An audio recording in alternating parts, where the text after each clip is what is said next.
Okay, so let's start this presentation, okay? Good morning, everyone. Welcome to the UG Pines Lifestyle virtual session. This morning, we are so happy that you can join us, and we are going to be discussing, as I mentioned before, about the science behind obesity. Why we like to eat a lot, why we what's happened in our brain, what happened in our stomach, what happens in our intestines, what are those signals that they are going to suppress, right? The satiety signals in our brain, what are those signals? So we are going to be discovering, and we are going to be uh, checking, right? Okay. My Okay, please. There's somebody, there's one person that's not able to listen. Please check your settings in your telephone in order to be able to listen this conference, right? It seems like everybody is able to listen. So please, brother from the Samsung, check your cell phone, okay? So, okay, let's start.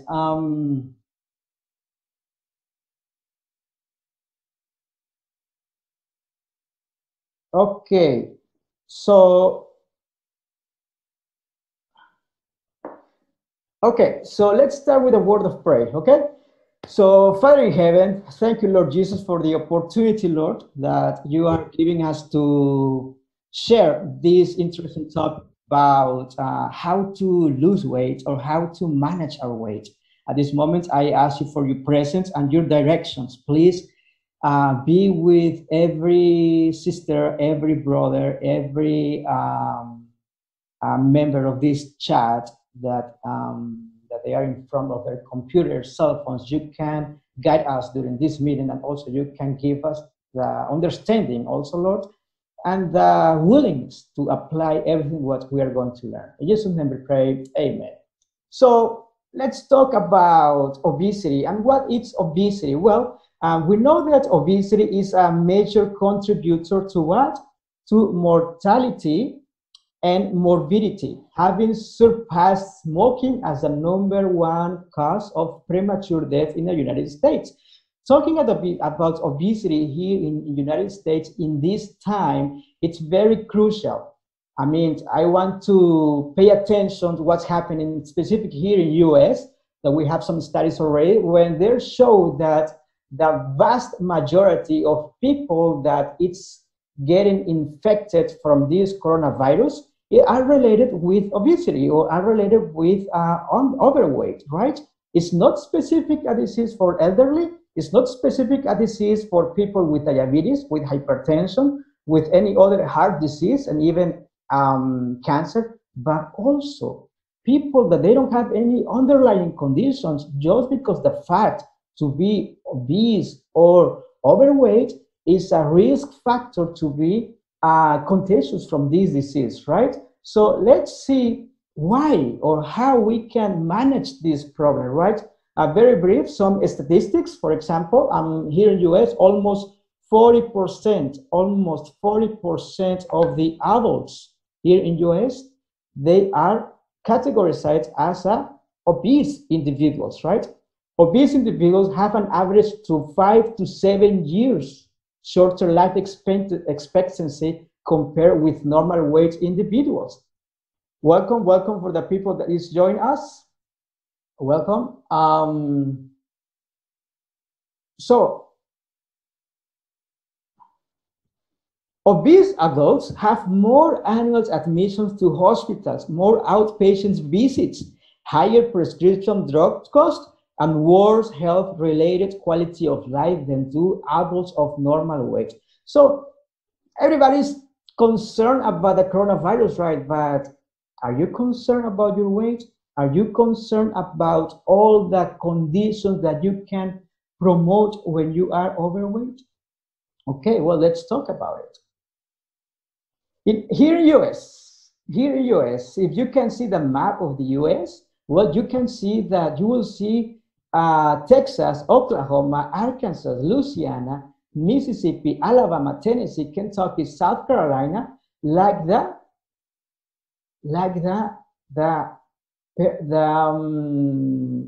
the states with the vast majority of obesity, with the highest rate of obesity.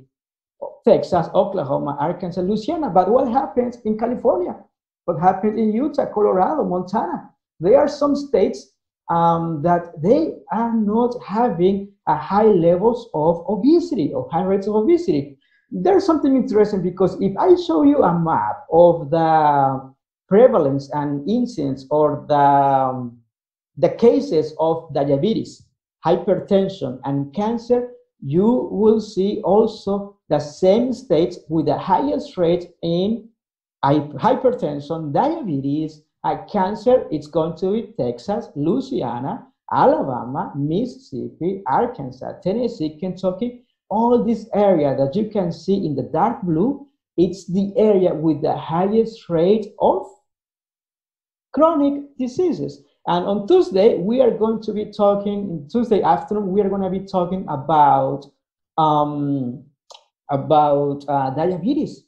So please don't miss that meeting because we are going to be discovering how you can reverse diabetes or how probably any person can reverse diabetes in a very natural way. Okay, so the evidence shows that obesity is a pro-inflammatory state. I mean, persons with obesity, they have a high levels of inflammation. Okay, they have a high levels of inflammation. So the risk of several chronic diseases, including hypertension, right? High levels of triglycerides, high levels of cholesterol, diabetes, and we call it, we are going to discover on Tuesday that obesity and diabetes, they come together, and we call it already like diabesity. It's a combination, right? Obesity and diabetes, right? Cardiovascular diseases, right? Asthma, sleep apnea, osteoarthritis, and several cancers. Several cancers are related with obesity. 90,000 of cancers every year. They are related, or they are their development are the develop is related with that with obesity, right? Excess weight may also promote what? Gallstones formation, fatty liver. You will have around 5 to 7% risk to develop fatty liver within the 5 years after the diagnosis of fatty liver. So what happens when you have a fatty liver? Well, fatty liver is going to develop cirrhosis, and cirrhosis is going to develop into liver cancer, hepatocarcinoma, or liver cancer, right? So we need to attack this issue. Gastroesophageal reflux, menstrual abnormalities, infertility, especially in males, right? Stress incontinence, gout, high levels of uric acid, and low back pain. So what happened in the 1900s? Well, in the 1900s, a population specific here in US, they were dying a consequence of what? They were dying a consequence of infectious diseases, right? 53% of the population were dying a consequence of infectious diseases. In the 1900s, only 12% of the population, they were dying a consequence of cardiovascular disease. Cancer, it was only 6%. But what happened? What happened in 2010? What's happening now in 2020? Well, what's happening now in 2020, it has been a dramatic shift in the cause of these conditions, right? 2010, the people, it's dying a consequence of cardiovascular disease, 33%, and another 32%, they are dying a consequence of cancer. We have a 4% a consequence of diabetes. We have also Alzheimer's. And for my friends that they are listening us from London, from England, one of the conditions that is probably almost surpassing the cases of cardiovascular disease is dementia, is Alzheimer's. So be careful with it, right? And we know that we know already that Alzheimer's is a condition that is related with our lifestyle, right? So the simplest definition of obesity is what? Is an excessive amount of body fat, okay? It's just, what's the definition of obesity? Well, it's an excessive amount of body fat.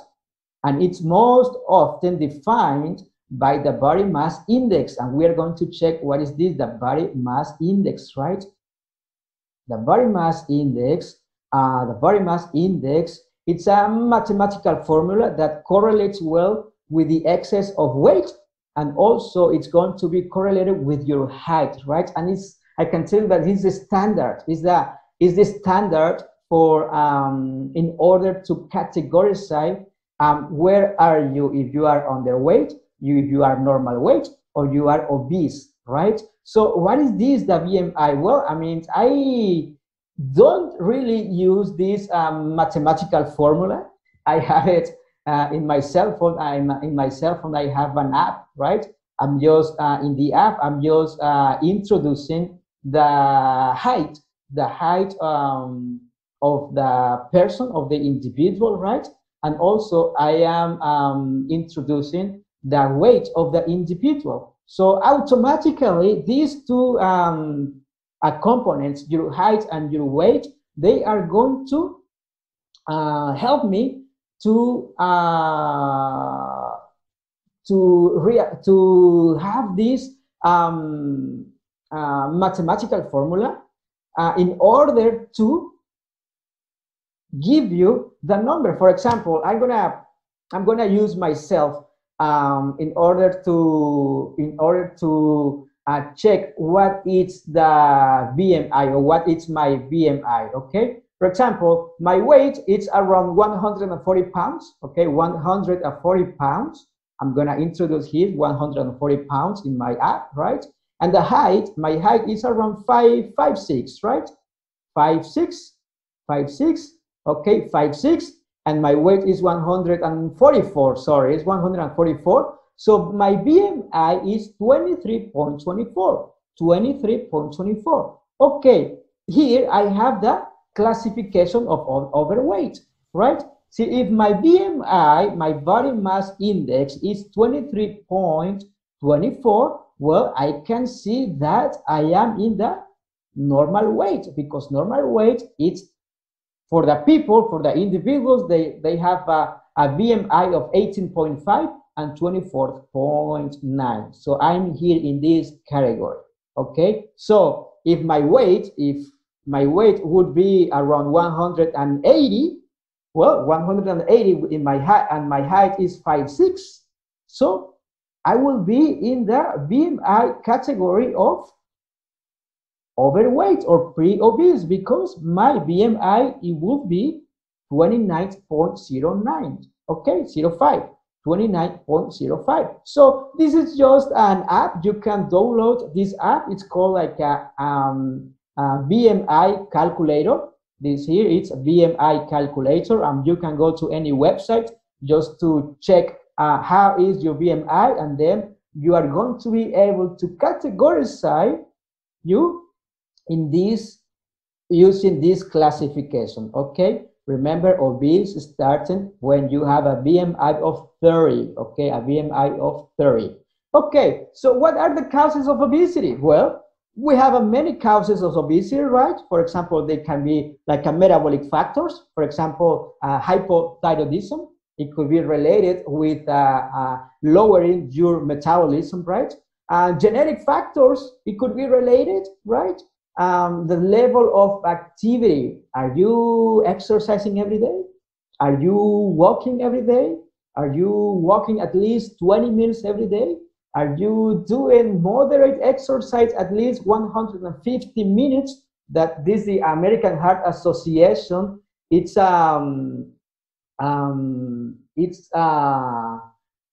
promoting, the American Heart Association is promoting, right, that at least we should have moderate exercise for 150 minutes every week, right?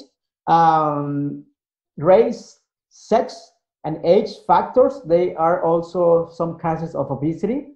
Socioeconomic status, dietary habits, very important, dietary habits. However, not because you are vegan, not because you are vegetarian, you are going to be able to manage your weight. It's not just diet, it's also endocrine factors. I mean, some hormones, for example, hypothyroidism, as I mentioned before. And we're going to be talking about some hormones, okay? So psychological factors, anxiety, depression, um, um, panic attacks, they are going to contribute also to that develop of obesity. What about energy balance? Because this is the main point of obesity. Yeah, you can have problems with your hormones, you can have problems with your metabolism. However, if you can manage this, your energy balance, you will be able to at least maintain your weight. Okay, obesity is what is a direct result of long-term mismatches in energy balance. And when I say energy balance, it's the daily intake of energy greater than the daily output, daily intake of energy greater than the daily output. And this is the most important in terms of overweight. Okay, we are eating, or we are introducing high levels of daily intake of energy with, I said, food, and we are not able to put away or put out this daily intake of energy. So when we are sleeping, we are losing energy. When we are eating, the metabolism goes up, and we're also losing, spending energy, right? So when you are walking, when you are talking, when you are reading, when you are singing, those activities, they are going to promote the energy expenditure. You are going to be promoting the energy expense. Okay. So however, if you are eating more, then if you are eating more energy than the energy that you are using during the day, that is going to promote what? A state of positive energy balance. And the longer they are there, or the longer that you are going to be there in this positive energy balance, I mean, when you are having more energy intake than energy output, you are going to be able to start to gain weight. Okay, gain weight. So the number of calories you need to eat each day depends on several factors, including your age, size, height, sex, lifestyle. I mean, if you exercise, if you walk, if you are you working, what kind of working are you doing, right? And overall general health. So the number of calories, they are related with the activities that you are going to be doing every day. But in average, a woman needs at least how many calories per day to maintain? They need only 2,000 calories on average. Okay, on average, women need 2,000 calories per day to maintain, and 1,500 calories to lose 1 pound of weight per week. An average man needs 2,500 calories to maintain, and 2,000 calories to lose 1 pound of weight per week, right? So this is very important, because when we check here how many calories, for example, the graph shows just how much the average American exceeds the recommended daily calorie intake. So if we said that the women need around 2,000 calories and a man needs 2,500 calories per average, Well, let's see. In USA, the individuals, on average, they are eating almost 3,700 calories per day, almost 4,000, almost what? The double amount of calories, right? What happened in Italy? In Italy, they are eating almost 3,600. What happened in UK? In UK, they are eating almost 3,400. Argentina, 3,000, right? So you see what's the problem? You see what's the problem? So we are eating almost the double amount of calorie intake that we need during the day. For example, if we can compare 200 calories of broccoli, they are going to be almost 1 pound of broccoli. It's 200 calories, right? But only 50 grams of gummy bears, they are going to be only also 200 calories. If we can compare a celery, you will need at least almost 3 pounds of celery in order to match 200 calories, but you only will need 500 milliliters of one soft drinks. However, I ask you, how many soft drinks are you eating during the day?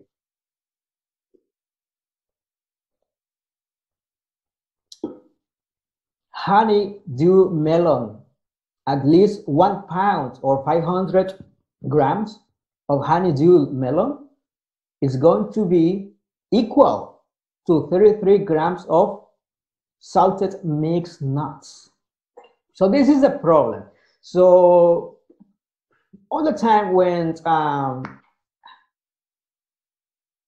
I ask to people that they are overweight, are you eating low amounts of food? They will tell me, yeah, I mean, I'm eating low amounts of food, right? However, let's check this example. Just one sandwich of peanut butter. Just one sandwich of peanut butter. Okay, for one sandwich of peanut butter, we will need how many tablespoons of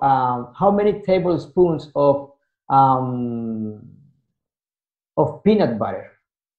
Well, we will need at least probably 2 tablespoons. Okay, at least 1 tablespoon of peanut butter is going to contain 200 calories. Okay, 200 calories. If we are saying that we are going to make a peanut butter sandwich, probably we are going to be using 2 tablespoons, right?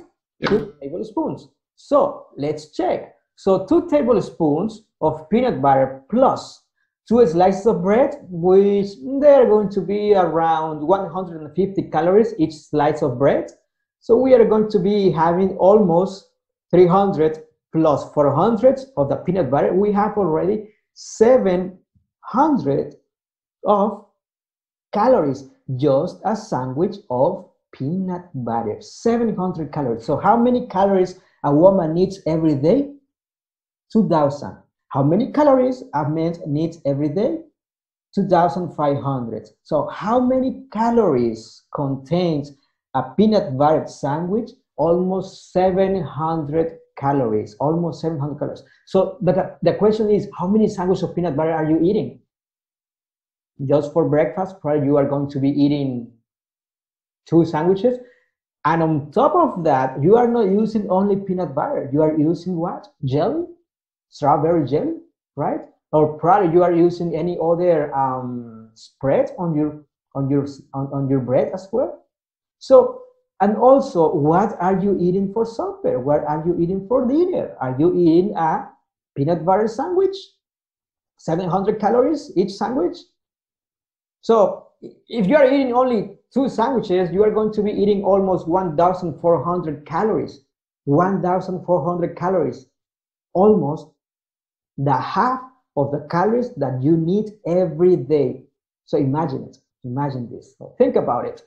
So, for example, if you are eating a sandwich of chicken with bacon, right, you will be eating around 445 calories. So in order to spend all these calories, you will need to be running at least 1 hour and 22 minutes of walking, or around for 42 minutes. If you are eating 2 slices of large pizza, right, you need to be walking for at least 1 hour and 23 minutes, and also running for around 43 minutes in order to spend all this energy from the calories, right? What about coffee with cream, right? What about cinnamon rolls? A bowl of cereal. Many times we believe that the cereal is healthy. However, just be careful. Cereals with a high amounts of sugar, they are not healthy, and they can promote um, overweight as well. So, well, we spoke already about the calories because that's the main point about obesity. But what determines my appetite? What determines your appetite? Well, food intake and energy balance are what are regulated by distinct but interacting short-term and long-term mechanisms. Okay, food intake and energy balance are regulated by distinct but interacting short-term and long-term mechanisms, right? Okay, let's check first the short-term signals that your stomach and your intestines are going to send to your brain, specific to your hypothalamus, in order to tell to your brain, stop to eat. Okay, let's check first. We are going to be focusing in the long-term signals. However, we are just going to mention the satiety signals, short-term satiety signals, okay? For example, we have the incoming nutrients, distension of the stomach and upper intestines, as well as a number of hormones produced by the gut, including cholecystokinin, glucagon-like peptide, serotonin, act as a what? Short-term signals of satiety that limit meal duration and limit also the meal size. So all these hormones, your stomach and your upper intestine, they are going to be able to produce right away or right when you are eating, in order to send the signal to your brain, to tell to your brain you need to stop to eat. However, we are not going to be focusing in those hormones. We are going to be focusing in the hormones, the satiety signals, the long term, because these are more important. What's happening after 1 hour, of your breakfast, after 1 hour of your lunch, right? Well, we're going to be focused in three hormones, and one of them is insulin, the other one is leptin, and the third one is ghrelin, okay? So, first of all, insulin, it's the hormone that is going to modulate your blood sugar. The insulin is going to be producing here in your pancreas, right? And the function of the insulin is what? Modulate the blood sugar levels, and also it's going to promote the satiety signal to your brain. When you have a good levels of production of insulin, the insulin is going to travel into your circulation, is going to travel into your brain, and it's going to tell to your brain, specific to the hypothalamus, to this area, that you need to stop to eat, okay? However, the insulin has some other functions. For example, the insulin is going to promote the fat storage, okay? Lipid tissue fat storage, right? That's one of the functions of the insulin. The insulin is going to promote also the storage of energy, that's called like glycogen, right? Glycogen is one of the energy storage that your body is going to be using during the time of fasting. So the insulin, it's going to be able to do these functions. However, one of the main functions of the insulin is to travel into your circulation, going into the central nervous system and telling to your brain, stop to eat, right? There is another hormone that they work together, right? They work together, and the other hormone is called leptin.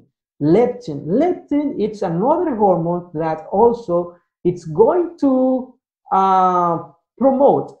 It's going to promote in your brain that you need to stop to eat. Okay, the satiety signals. Leptin is produced where? In the adipose tissue, in your lipid tissue, in your fat tissue, and also serves as a signal to the central nervous system in the regulation of food intake, okay? Energy expenditure, okay? And also body adiposity, it's the formation of fat, right? It's very important that we can understand that leptin and insulin, they work together, okay? Once the insulin is released, once the insulin is released from your pancreas, right? From your pancreas, from this organ, right? You have below your stomach. The insulin is going to travel to your lipid tissue, to your fat tissue, and in that situation, the leptin is going to be produced by your adipocytes or your fat tissue. Okay, and this is very important because that leptin is not able to work by itself. Leptin and insulin work together in order to send to the signal to the brain that you need to stop to eat, right? Clinical studies showing that low dose of leptin administration improves what? Insulin resistance, which is the first step in order to produce, to promote, I would say, pre-diabetes and diabetes, and also high levels of cholesterol, okay? So we need to have a good levels of insulin. However, we don't need to have a very high levels of leptin, either high levels of insulin, right? Insulin increases leptin gene expression, or insulin increases the production of leptin in your adipose tissues, right? And it's the dominant physiological signal in the regulation of leptin production, right? Circulating leptin concentration are highly correlated with body adiposity, right? Persons with high levels of adipose tissue, the person with overweight, I mean, they are producing high levels of leptin. However, something very important happens with this. Not because you are producing high levels of leptin, you are going to be able to send to the signal to the brain. What happens? I mean, your body is going to promote something that's called resistance, right? And resistance, it's a term that it's applied not only for antibiotics, not only for medications. What happens when you have been using antibiotics for long term? There's going to be a point where when you develop that resistance, right, from these antibiotics, right? Why? Because you have been using high dosage, you have been using it for long term, to the point where when your body is not able to receive the benefits from these antibiotics and promote a resistance, right? However, that happened also when you have been promoting or producing high levels of insulin, high levels of leptin. It's going to happen something in your brain, right? That is called leptin and insulin resistance, because you were having a very high levels of insulin for long term. Because you were having high levels of leptin for long term, your brain is going to promote a resistance, and this is called hypothalamic leptin and insulin resistance, right? So the hypothalamus, the brain, is not able to receive the signal from these two hormones in order to have a satiation, right? So, but this is going to happen, brothers and sisters, when you have like a 5, 10, 15, 20 years of eating foods that they are going to promote the high levels of insulin. And let's check what are the foods that they are going to promote the high levels of insulin. Well, it's going to be only sugar, okay, refined sugars, okay, The fructose, it doesn't promote the elevation of insulin. However, sugar intake, refined carbohydrates, I will say, you are eating just pizza, pasta, white bread, they are going to promote the elevation of insulin, right? However, fat is not going to promote the elevation of insulin. I think that you heard already about the ketogenic diet, right? And why the people is losing weight with a ketogenic diet? Well, the people is losing weight with the ketogenic diet because they have a very low levels of insulin. Why? Because they are not eating carbohydrates. However, this is not something good because in terms of diabetes, you are not treating the insulin resistance that was promoted by high intake fat for years, right? So you are even worsening the development of obesity because persons with they are in the ketogenic diet, as soon as they are introducing carbohydrates into their diet, they are going to start having spikes or glucose. I mean, very, very, very high elevations of glucose, right? Why? Because they were not treating the root of the problem. And on Tuesday morning, we are going to be talking about fasting and how fasting is one of the best tools in order to reduce or reverse obesity, yes, and also reverse diabetes. Fasting is one of the key treatments for this condition, right? Okay, so insulin and leptin, okay? Let's check another hormones, okay? And we have here this another hormones. For example, it's called the ghrelin. The ghrelin is a hormone produced by the stomach and upper small intestine, okay? When the stomach is empty, ghrelin is what? Is produced and absorbed, okay? When the stomach is stretched, the secretion stops. For example, right before your meals, I mean, if you have set up your breakfast around 7 a.m. every morning or 8 a.m. every morning, around 7:30, the levels of ghrelin, they are going to be climbing. So around 7 a.m., right exact the time where you are accustomed to eat your breakfast every day, the ghrelin is going to be very high.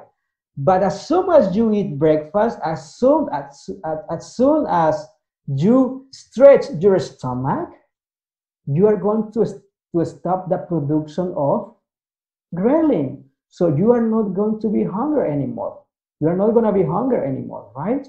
So high levels of ghrelin, what's going to promote? High levels of ghrelin is going to promote the hunger sensation. It's going to promote the hunger, right? So the administration of the ghrelin increase what?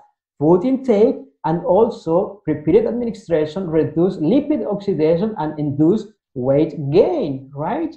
So this is very important because one of the hormones that's going to promote the hunger sensation is what?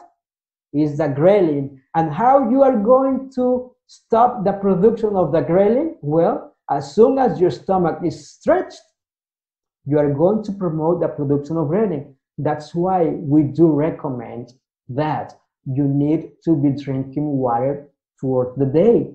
That's gonna help you in order to probably decrease the production of the levels of this hormone, right? The hunger hormone, right? So, but there's something very important with this. Dietary fat, okay? Fat and fructose do not stimulate what? Insulin secretion, and therefore do not increase leptin production. Let's go back to leptin and insulin. When you are eating fats, okay, when you're eating high amounts of fat, okay, when you are eating high amounts of fat, okay, and high amounts of fructose, where you are going to find the fructose? Well, you are going to find the fructose in soft drinks. You are going to find the fructose in these beverage fruit juices, right? In this kind of products, you are going to find the fructose, or even I can say the high high fructose corn syrup, right? You are going to find it in this. When you are eating fat and this kind of beverage, when I say fructose, I am not referring to the fructose from fruits, okay? When I'm saying fat and fructose do not stimulate insulin secretion and therefore do not increase leptin production. So when you are eating fat and when you are eating soft drinks, when you are eating fruit juices in combination, you're never going to have what? You're never going to have this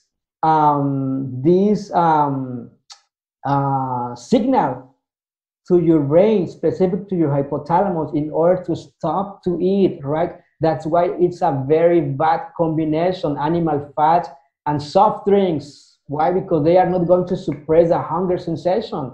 And something interesting, the ghrelin secretion is normally suppressed after meals, but it's not suppressed by fructose consumption. That's why you can drink 1, 2, 3, 4 cups of Coca-Cola and you still what?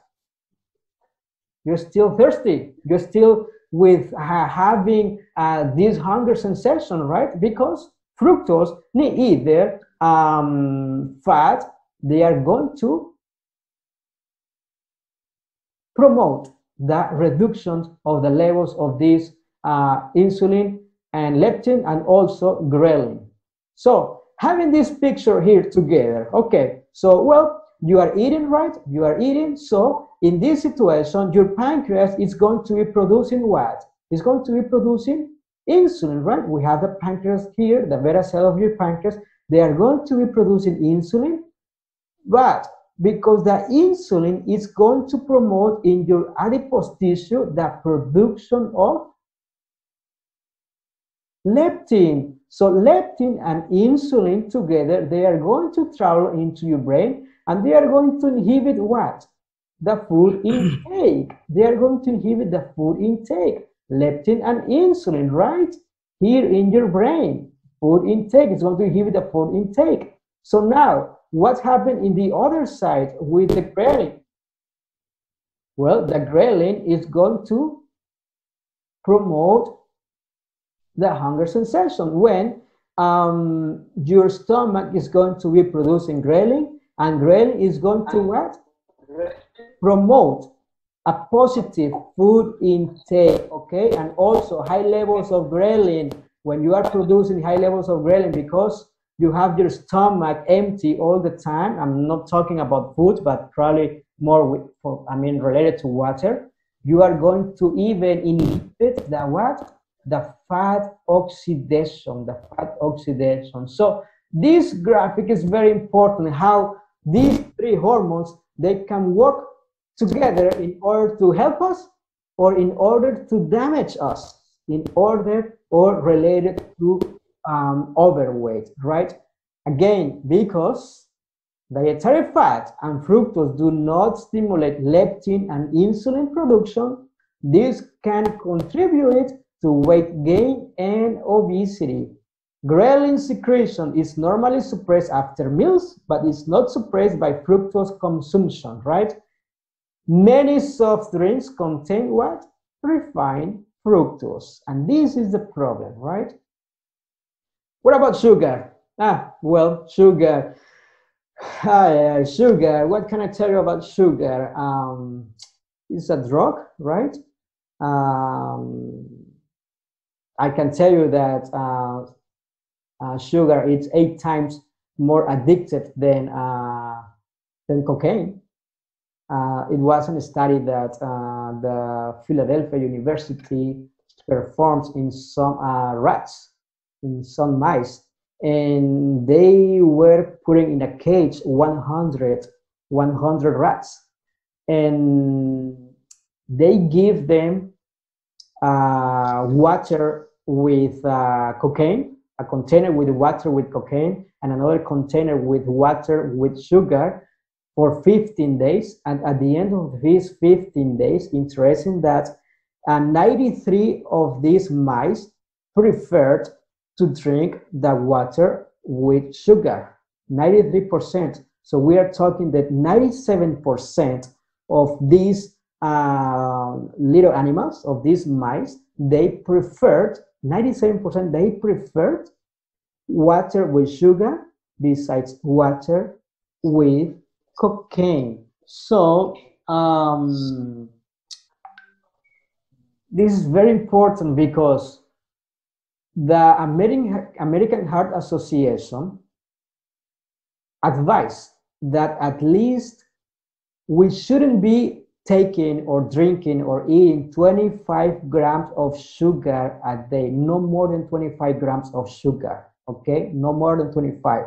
1 teaspoon contains at least 4 grams of sugar. So I'm talking at least 6 teaspoons a day of sugar is the amount allowed by the American Heart Association in order to not overload the amount of sugar. However, as you can see here, only a soft drink contains at least 50 grams of sugar. I mean, 44 grams, right? 44 grams of sugar, almost double the amount recommended, right? Or allowed, right? Not recommended, allowed, I would say. So you see, that's a problem. Friends, the problem with obesity is not specific fat intake, okay? Please pay attention on this. It's not a specific fat intake, the problem with obesity, but it's more specific, a problem of sugar intake. And when I'm saying about sugar, I'm not just referring to refined sugar. I'm referring to any kind of refined carbohydrates, white bread, pasta, cakes, cookies, right? That they have a very high levels of refined carbohydrates. They are considering also like a refined sugars, right? So please pay attention on this, right? So sugar addiction, sugarizing all foods to reach the bliss point, right? That maximizes pleasure and purchases leads to a gradual deepening of the taste buds, okay? Feeding sweetened soda, donuts, cake, and junk food to children is practically the same as handing them a shot of whiskey or lighting up a cigarette for them. The same brain centers are stimulated by cocaine, narcotics, and super sweetened foods. It eats the variable, which is more deadly, as so many people eat super sweetened foods multiple times a day, every day. So, who is going to kill you? Whiskey, alcohol, tobacco, or something that you have in your house, something that I have in my house? I'm probably you are using it every day. So think about it, because there are some things that sometimes we take it for granted, and really we don't even pay attention to this. There is something interesting that happened to me, like when I started to change in my lifestyle, I stopped to drink any kind of soft drinks, right? And after 2 years of being kind of like being away of using sugar or at least drinking beverage, I mean soft drinks. After 2 years, I went to eat outside and I have a soft drink, and it was a orange kind of beverage, a soft drinks. And when I tasted, really, friends, I could see the difference right away. I said, wow, I mean, this beverage has a bunch of sugar. So I was not really paying attention before. I wasn't really uh, paying attention about how I was very addicted to sugar without even being aware, because I was able to drink sugar every day or drink beverage every day. And when I stopped to eat, and after 2 years I drinking again, I said, wow, this is very sweet. So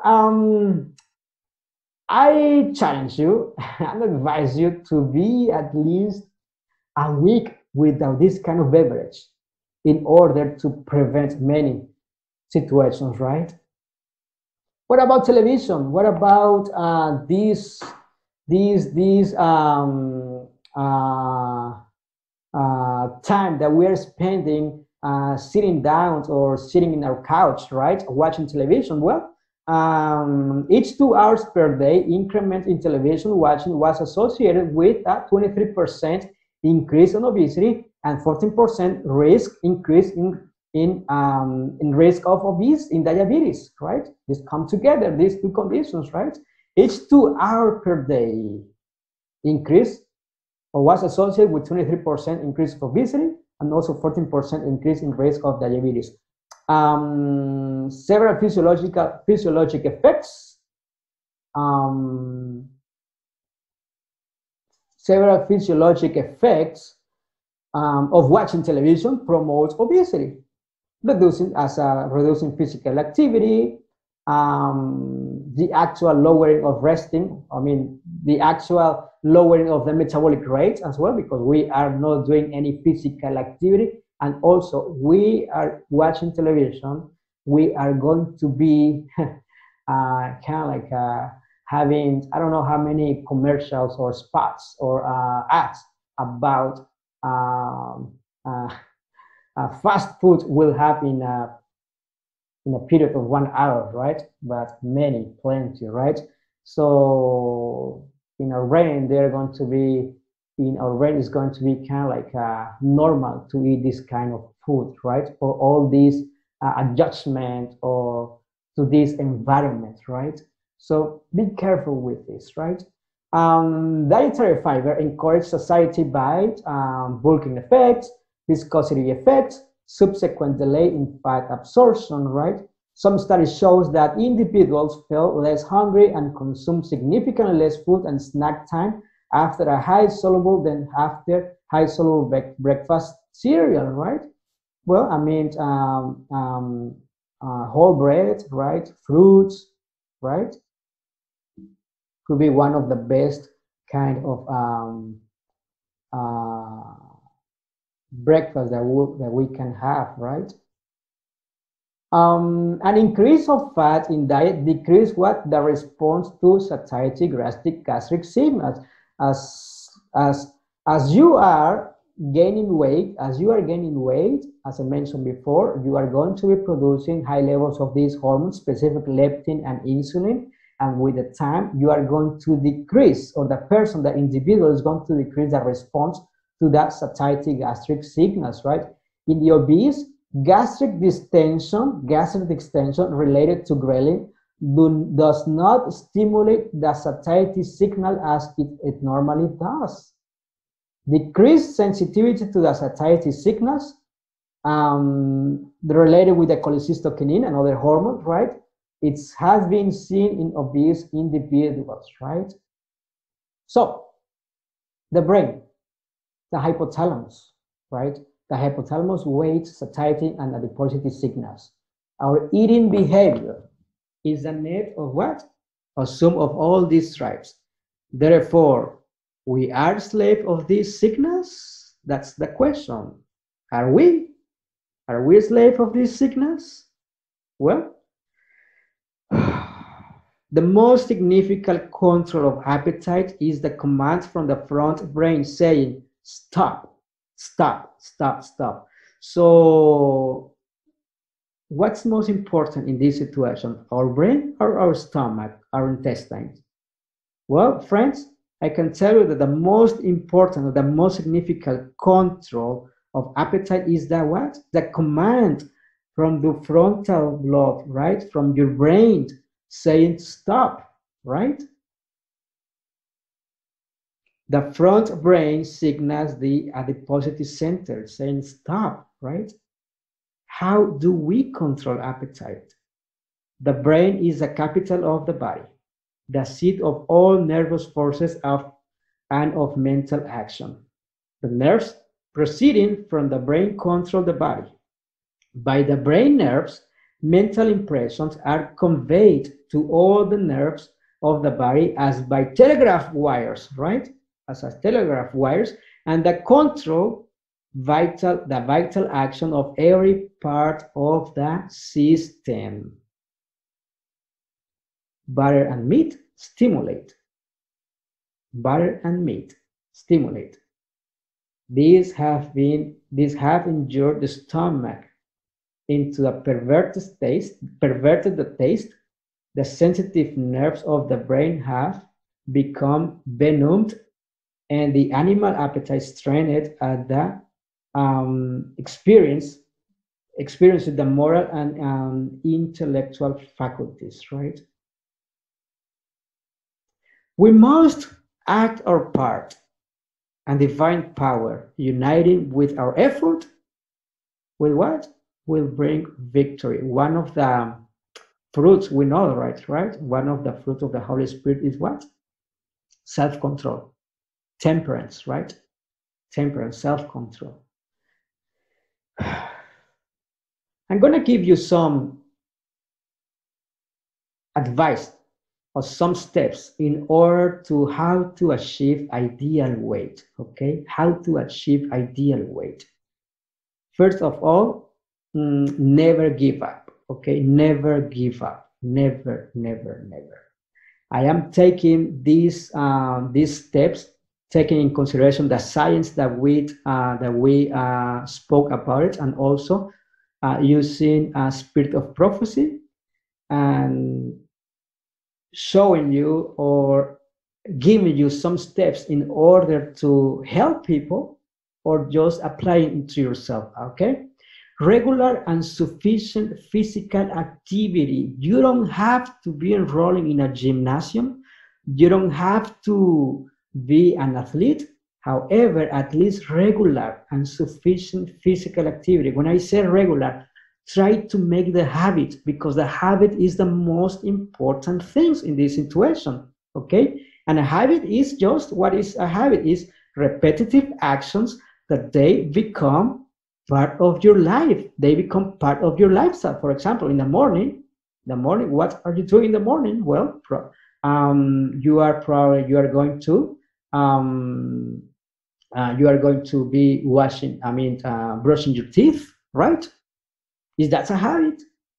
It became part of your lifestyle. Well, exercise or walking after lunch, walking after breakfast, it can become a habit. And when you are not doing those habits, it's interesting how the mind, the body works, because when you are not able to do those habits, your body is going to be telling you, hey, I need to go for a walk, I need to drink water, I need to sleep early, right? Those habits, they become repetitive actions, they become part of your habits, or they become part of your daily lifestyle, right? Regular and sufficient physical activity. Enjoy the best food, the plant-based diet.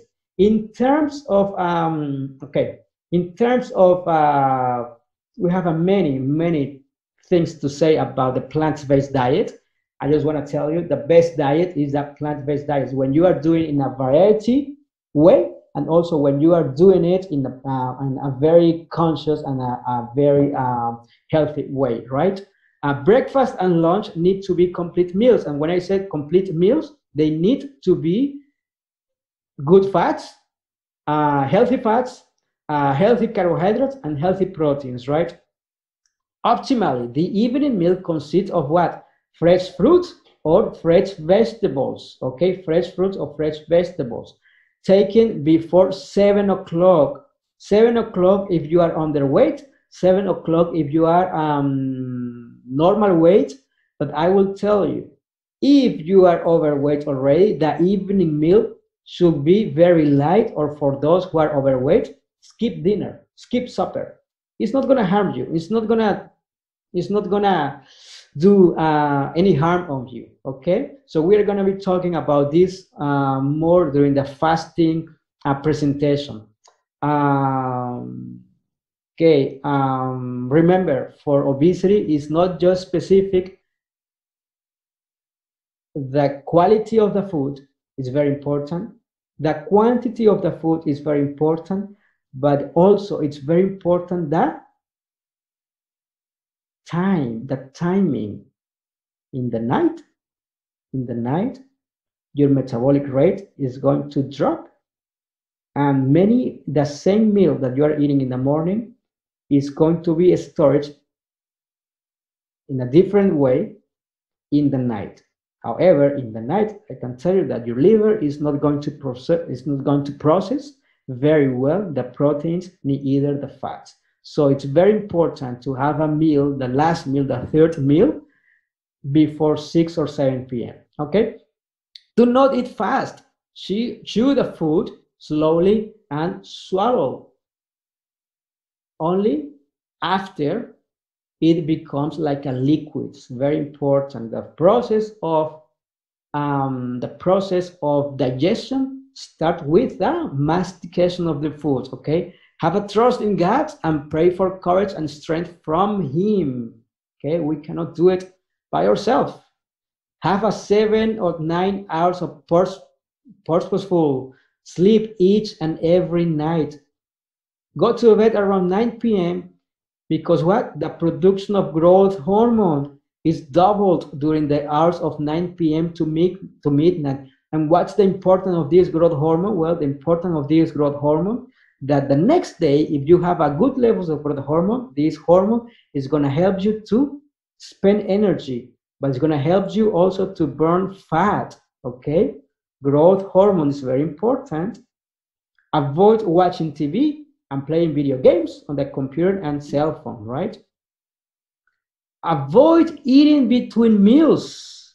This creates what? A persistent hyperinsulin state. Drink a lot of water for hunger. Remember, the insulin is the lipogenic, which means lipogenic is hormone, which means that insulin is going to produce fat, okay? So if you are eating during the day, you are promoting the high levels of insulin during the day, right? So pay attention on it. It is good to have a scale and to weigh yourself 1 or 2 times every week, right? Your body is crying for water. Drink at least 2 liters of water every day. If you want to have the right amount of water, you need to check this. Your weight, for example, my weight is around 144, 146, divided by 2, it's going to be like 72 pounds. And that's the right amount of ounces that you need to drink every day. Okay? Your weight divided by 2, and that's the right amount of ounces of water that you need to be drinking every day. Okay? It is very helpful or useful to fast for 24 hours for 1 or 2 days every month. This will help us greatly to reach and then maintain our healthy weight. We are going to be discussing more about this topic Tuesday morning, and in the afternoon we are going to be talking about diabetes. Okay. Suggestion for overcoming the feeling of hunger between meals: drink at least 1 or 2 glasses every day at room temperature and walk outside for 15 minutes. And this is when you are fasting, right? So this is how we are going to be able to reduce our weight. By personal experience, I can tell you that applying all these 14 steps, I was able to lose already almost like 40 pounds. My weight, it was before around 180, 182, and now my weight is just 144, and I have been maintaining my weight. I am not really going to the gymnasium. I am not really considering myself as an athlete. However, I am trying to do and apply these very simple things, and very important, be regular with the activities. Regularity, rhythmicity is very important, okay?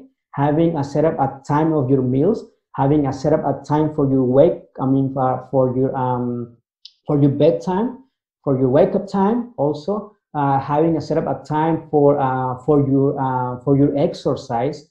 okay? Walking after lunch, walking after breakfast if you are able, right? Walking in the evening to maintain your body in movement. It's very important, okay? Friends, I hope that you can apply these principles. I hope that you can apply these steps in order. First of all, we need to apply it in ourselves, and then we can help some other people, right?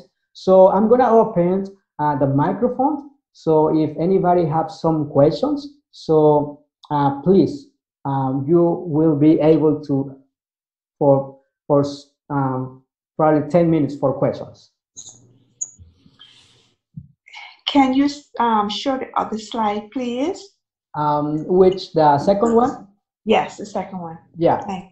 Just remember that in the website, above the presentation, it's the PowerPoint. Okay, so you will have the PowerPoint in the website.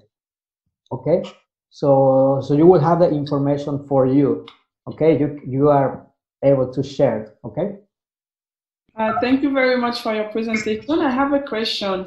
Yeah. I would like to know for how many minutes we can walk after a meal or breakfast. After a meal of breakfast, how many minutes? Well, the idea is for sure, I don't know how many minutes, but the idea is to be kind of like just a very brief walk. Probably it could be like a 15, 20 minutes, okay? But this walk, it doesn't have to be intensive. It doesn't have to be stressful. It has to be just like a walk, just to relax in order to modulate since then the blood sugar levels. Okay, it's very important walking after breakfast and lunch. How long? It can be like a 15, 20 minutes. Don't exert yourself, right? Because all the blood is going to be in your gastrointestinal tract, and we don't want to stress yourself. Having blood in your muscles, right? That's not the idea. It has to be a very slight and moderate kind of walk, okay? 20 minutes it will be enough, right? Thank you very much. And if you, thank you, sister. And if you are able to do it in the night, not in the night, sorry, in the evening around 5 or 6 p.m. instead of supper, that will be even much better. Thank you. Are we going to be able to download and keep this resource? You will be able to download and keep it. Yeah. If you check on the, I think that is above this meeting in the website, you will have it. Okay. You will have it, and you will have all these presentations, even all the presentations. Excuse me. What if you have a thyroid problem that just allows you to put on weight? What can you do about that?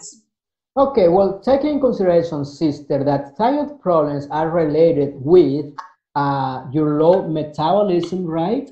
Your low metabolism. What means your metabolism? It's the metabolism is just the process where when your body is going to storage or break down fat in order to live. That's metabolism, right?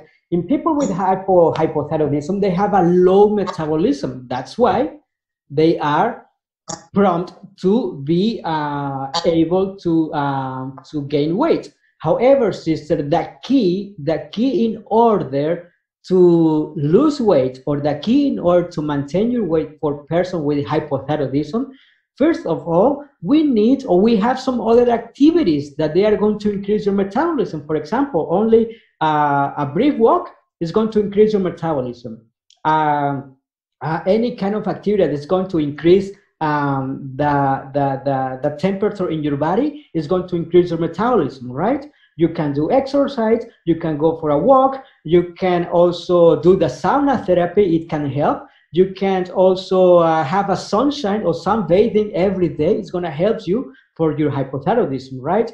And also drinking water, only drinking water a day is going to, during the day is going to increase your metabolism up to 24%, right? Eating foods that they are going to be beneficial for hypothyroidism, and also, of course, having a good supplementation of your thyroid hormones. I have been seeing people with hypothyroidism that they are able to lose weight and manage their weight only following these principles of lifestyle. Okay. I have a follow-up question related. Would you say that that would for all hormonal related items? I'm seeing a lot of resources online, for example, of this whole metabolic rate and renewal. For my particular case, and I'm a 39-year-old woman. I have been diagnosed with perimenopause, and so there's a lot of documentation out there that's starting to insinuate that when your hormones are very low, if you don't do certain things a certain way, you can pack on the pounds very easily, and it's very hard to get it off. It could be true. It could be true that, as I mentioned before, that hormones, they play an important role in the development of obesity. However, I can tell you, sister, that if you apply these principles, you will see a big difference, and not just in terms of your weight, but just in terms also in regulating your hormones. One of the key points that I remember that reading about Dr. Agatha papers, in order to modulate the hormones of the ladies or the females, it's very important to have a regularity. Regularity, it's very important. Wake up, what time are you waking up? What time are you going to bed? The activities that you are going to have during the day, they have to be by rhythms, by regular, right? It can be detrimental for your weight, right? Some imbalance of your hormones. However, it doesn't have to be an obstacle to manage your weight. When we follow these principles. I have a question. Yeah. It seems like sometimes when I try to lose weight and I apply all these things and I'm losing weight, fine, but I get to a point where my body just stops and doesn't continue losing weight. And it doesn't matter how, the intake, I should be able to continue losing weight because I'm not like in the right level yet. So I don't understand why that happens. I hit like a wall, and then I can't lose anymore. No matter what I do, I can fast. I can take like maybe 700 calorie intake, whatever. It just stops, and I can't exercise. It doesn't matter. It just hits a wall. Yeah, there is some situation that is called the plateau effect, or not the plateau effect, but I don't want to say like a rebound effect, that the plateau effect, where your body is going to mimic the calories that you are taking and the calories that you are spending. The key of this, sister, is that you are going to continue, of course, eating the same amount of calories, okay? But the key is that now you need to increase your metabolism, because your metabolism at some point is going to mimic, is going to match your calorie intake with your calorie expenditure, right? So the key is that at the point when you are already like walking 20 minutes, well, next week or next month, I'm going to be walking like 40 minutes. The next month, I'm going to be introducing some other activities. For example, doing Russian steam, or doing sauna therapy, like one or twice a week. The key is that it's true, you are going to have a plateau, because the metabolism that your body is expanding now, it's going to match the calories that you are intaking. So now it's time where you have to do the extra mile. You have to do the extra mile. If you were walking only 15, 20 minutes, you need to walk a little bit more. If you were exercising only this type of exercise, well, you need to do a little bit more, okay? So this is the problem. This is the problem, because I have been seeing this all the time, okay? The plateau effect, not specific the rebound effect, the plateau effect. And in that situation, you need to increase the intensity of your activities, that they are going to promote the energy expenditure. Okay. Okay. Yes, but I understand that the amount of exercise and the intake of calorie compared to the exercise you're doing hits a plateau. But what I'm trying to say is that I do increase my exercise. My exercise is higher. Everything is higher, but my body somehow goes to a defense mechanism where it doesn't lose. Doesn't matter if I increase my exercise or I decrease the food I'm taking, and You don't go to the bathroom. I don't go, like I don't go to the bathroom. My body just stops. As soon as the body's absorbing. Okay. Well, it could be in this situation, sister, that definitely it could be related with a hormonal problem. It could be, I don't know if you check for your thyroid. I don't know if you check already for some other hormones. It could be related to this situation. Just let me know that I have the same problem. It seems to be really widespread, and the problem is you increase exercise and you even decrease eating sometimes, and it's still, you reach that plateau, and then what happens is you get discouraged, and then you say, you know what, I'm going to stop, just eat or something, and then you put on twice the amount of weight. So it seems like it's a never, like you can never get anywhere. Never give up, sister. Never give up. This is one of the first steps. Never give up. I can tell you by experience. In my situation, I was drinking many protein, whey protein supplements, and when I started to lose weight, I had the same situation, the plateau. So in that situation, I have to be on fasting like 1 day a week, then 2 days a week. Then I just started to skip my supper. So I had to increase the intensity of the program, right? So because we will have this plateau, this is kind of like this physiological effect, okay? I want to say something. I have the same problem. And but I do have hormonal problems. I have polycystic ovary syndrome, and ever since I was like, maybe after I got married, I started doing different natural cleansings and different things to be able to level my hormones. And it seems like it was impossible, the doctor would say, but then when I started doing it naturally, my hormones did get normal. And yes, once you hit that plateau, you get discouraged and you don't want to continue. Yeah. But I have found out that not giving up and continuing, I have seen results. Yeah. I have seen how, the difference I have now, increased the different, I have done like different types of exercise, and I have been doing more and more, like every week I will add a little bit more. And I also have, added the intermediate fasting, where I just eat my breakfast and I eat my lunch, and then I don't eat until the next day for breakfast. If I get hungry, sometimes I will have like a fruit or a tea. I do drink more tea now, so I'm drinking more different type of herbal teas. And so that has helped also. But not giving up, I have seen the results of not giving up. That even when I hit that plateau, I continue, and I have seen the different results. And also, I have added like doing cleansings twice a year, like cleaning my liver, my intestines. Doing those cleansings, I have seen also a difference in my weight. I'm still not there yet. I'm still working on it, but I'm not giving up, because I see those little success make me happy, because it takes a long time. But I always say, if I continue, I'm going to be healthy.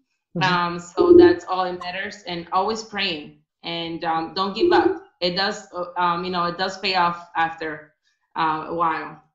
Thank you, sister, for your intervention. Thank you for your advice as well and your testimony. I just want to make an announcement. Next Tuesday morning, we are going to be talking about fasting, not specific intermittent fasting, but what's happening with in your body, and what happens when you are on fasting. And thank you for recalling about intermittent fasting, because it's going to be one of the simple ways. Intermittent fasting is just what? 2 meals a day, and probably fasting 1 or 2 days a week. Okay, Janeri Vice, she has a question probably. Janeri? You have a question or you have a... That was me. I just wanted to. Oh, sorry. Testimony. I didn't lower my hand. Thank you. Okay. Laverne? Yes.